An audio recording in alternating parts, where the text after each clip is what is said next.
السلام عليكم ورحمة الله وبركاته. ازيكم يا حبايبي؟ عاملين ايه؟ يا رب تكونوا بخير. النهارده هعمل معاكم البلوبيف بالطماطم. النهارده الغدا ايه يا حبايبي؟ بلوبيف بالطماطم. معانا بلوبيف، طبعا البلوبيف انا عاملاه قبل كده على القناة معاكم. بلوبيف عاملينه في البيت مش شارينه. ومعانا طماطم مقطعينها مكعبات، وبصل متقطع، وتوم، وفلفل الوان، وفلفل حراق. يلا بينا نشوف هنعمله ازاي مع بعض.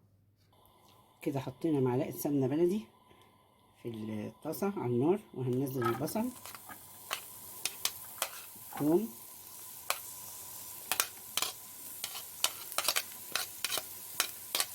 ونقلبه ونشوحه، نعلي عليه النار عشان نشوحه بالشكل ده.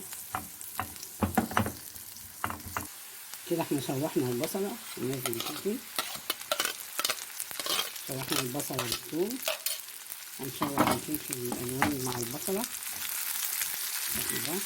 طبعا احنا مش هنحط لها ملح لأن البلوبيف مملح، ومش هنحط توابل لأن التوابل في البلوبيف برضه فمش هنحتاج. وكده حطينا الفلفل الحراق برضه، هنبدأ نقلب فيه كده لحد ما يدبل معانا. كده بعد ما قلبناها شويه لحد ما دبلت معانا شويه، انا مش عايزاها تدبل خالص، انا عايزاها تبقى محتفظه منها. هنزل الطماطم اهو وهقلبها لحد برضه ما تاخد تتشكل كده شويه. كده ننزل البلوبيف بالشكل ده، ونسيبه بقى لحد ما يفك كده على النار.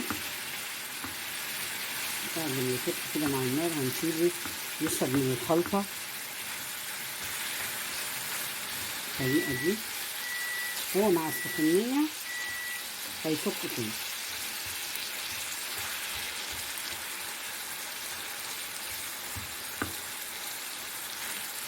نسيبه شوية كده ونرجع نقلبه تاني.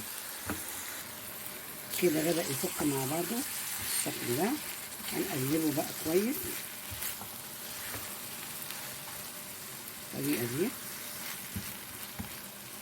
كده لما شم النار بدأ ايه يفك، يعني طبعا كان في التلاجة بيبقى ماسك نفسه شوية.